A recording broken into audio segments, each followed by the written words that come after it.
Welcome friends. Now we have seen 7 chapters in this Thirukkural English couplet. Now we have been seeing all this.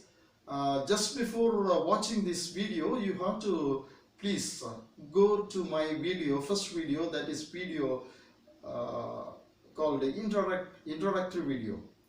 If you see the introductory video, you will be able to see how this has been translated. The 4+3 word translation has been achieved by this Thirukkural English couplet being published. And I have worked for this for 12 years together to bring this sort of translation. Is unique of its kind and first of its kind in the world. And I have used two sorts of grammar. One is Kural Venba, that is Tamil grammar used by Thiruvallur himself, not before that, not after him. There was something called Kural Venba, and I used Kural Venba and the English definition of couplet to bring out this translation. I have used a semantical translation, semantical approach for this translation. Now we are coming to the 8th chapter, that is called being love. And this being love, when I say being love, it's not being lovable, it's being love. When I say being love, this love is an embodiment of somebody. Love is personified over here. So that's why I'm saying it's being love. This book was released in 27th October 2018. That video is available in the YouTube. If you go to the YouTube, if you search for that video, you can find, or you go to my websites, it's given in the YouTube channels. That web pages will give you the video. If you click on the video, I have explained about how it's not being lovable, instead it's being love in the opening book releasing speech. I have given that opening speech or the book release speech. Being love means it's not lovable, it's being love. Love is personified. Some abstract quality is being spoken as if it were alive. So that's why it's said as being love. First Quran, nothing equals love that sheds affectionate tears. Here whatever starts with that, nothing equals love. Nothing is equivalent to love that sheds affectionate tears. If affectionate tears, if lovable tears are coming out of this, out of having love, that's not equivalent to anything. So even that being in love gives you the tear, that means that you don't have anything equivalent to that love, that thing called love. This love is very important, that even sheds tears for somebody who is loved. Next Quran is very, very important one, that is lovelessness is selfish, but lovableness is happy. This is also very important. We have one website, a government, Tamil Nadu government website called Thirukkural. That website is run by Tamil Nadu government. The particular department called Akaramudali. That department directorate. That directorate is having that website. You can search for that website and you go into that and you can find my research article there. I have explained 15 words or so used by Thiruvallur and which are used today. How we can understand those things using English. I will explain. One of the words used there is agape. Agape is a Greek word which explains the divine love. This agape word is first used in the Greek language. after the birth of Jesus Christ, after the death of Jesus Christ. After the death of Jesus Christ, this word was found out by the Greeks and was used by the Greeks, because divine love was the first time explained by the Greeks. Before that, there was no such divine love could be explained, because the divine love is shown through the blood of Jesus. That can be seen by anyone.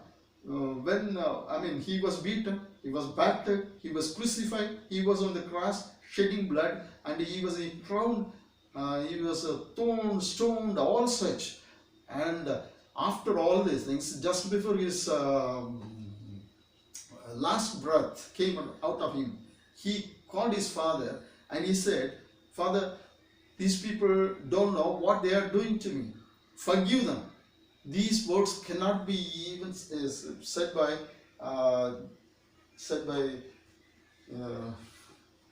friends. Even he is calling his enemies to be forgiven. He wants his enemies to be forgiven. Such words were uttered by Jesus Christ. This shows his love. It's a divine love. It's having no condition. It's a condition. There is no condition at all. No condition. It's beyond all conditions. That's divine love. That kind of love. That's agape. This is spoken of by World War 2000 years back. One phrase called "Yenbum Uriya Prag." This phrase is not at all used by anybody else. As far my knowledge goes, there is no such a phrase used in other literature, except in the Greek language in one word. That is a single word used, agape. Here, "Yenbum Uriya Prag." If you love somebody, your love go to that extreme that you are going to give your bones to others. That is what is shown in Jesus Christ. That's why agape refers to Jesus Christ in Greek language. That is what is explained by Thirukkural here, because truth is truth everywhere. Truth is true everywhere. Truth is considered truth everywhere. Truth cannot be changed. So whatever he says, "Yenpum Uriya Prag," "Yenpum Uriya," "Yelubum Uriya Prag," that means bones for others. That is called love. So lovelessness is selfish. Lovelessness is selfish. If you don't love, it's selfish. But lovableness is agape. That is a divine love. That is called love. So we don't love. If you start doing this type of agape love, if we start practicing at least this agape love in a smaller way, that is called love. Otherwise, it's not love. He is implying that he wants us to at least practice a little bit of it. That is what is required out of this explanation, out of this quote. Next, the third one, life with love maintains health of bones. Life with love maintains health of bones. Life with love maintains health of bones. Health of bones. Why he is saying all this? Life with love maintains health of bones. If you start loving, and that becomes your life, that makes your bones become healthy. This is also spoken in Proverbs. Your bones will become healthy because you are loving without any condition, or you are starting to practice the divine love. So life with love maintains health of bones. That is why it is seen. I can explain this way. We have 4 types of important hormonal systems, hormones secreted in us. One is called endorphin. Another, oxytocin. Endorphin. These are very important hormones. And we have dopamine and serotonin. These are the 4 hormones which give us some type of life. This endorphin secreted in us when we laugh, when we do some sort of exercises. Endorphin, oxytocin, another one. When we start loving others, this is secreting, and we call endorphin, oxytocin, serotonin, dopamine. Dopamine, when you start loving yourself, you will have that hormone. That these four hormones make our bones healthy, make our life healthy, and make us live long. So it's very important. That is why we will wonder with the fourth thought says like this. Next one, love begets desire that maintains indestructible friendship. Fourth one, love begets desire. Love or desire is born out of love. This will maintain indestructible friendship. That only make a friendship which cannot be destroyed. So friendship is also being spoken over here as not being destroyed if it's born out of love. It's born out of born for a parent called desire out of love. Next one, fifth one, life with love yields happiness on earth. Life with love yields happiness on earth. On earth, you will be happier and happy and happier, and you will be the happiest person if you live with love. This is what he says. Sixth one, love proves virtue's aid. Patriotic valor implies love. Love possesses virtue's aid. What is the virtue's aid help? It's love. And what implies patriotic valor? That also loves. So love shows two things. One is it possesses virtue's help, and it also shows patriotic valor. Because you are ready to fight for your own country because you love your country. It shows this way. Next one, seventh one, bone gets tried if life lacks love. This also resembles Proverbs 15:30.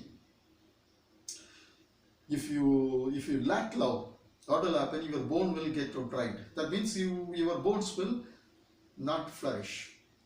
So you will become diseased. So you have to love. Automatically you have to love. Love is very important. Hatred is the opposite of love.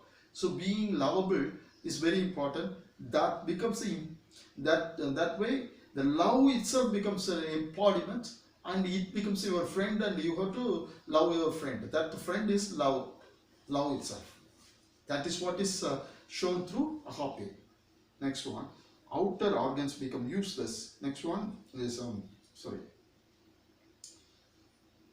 next one is the eighth one. Life without love is like deserted tree flourishing.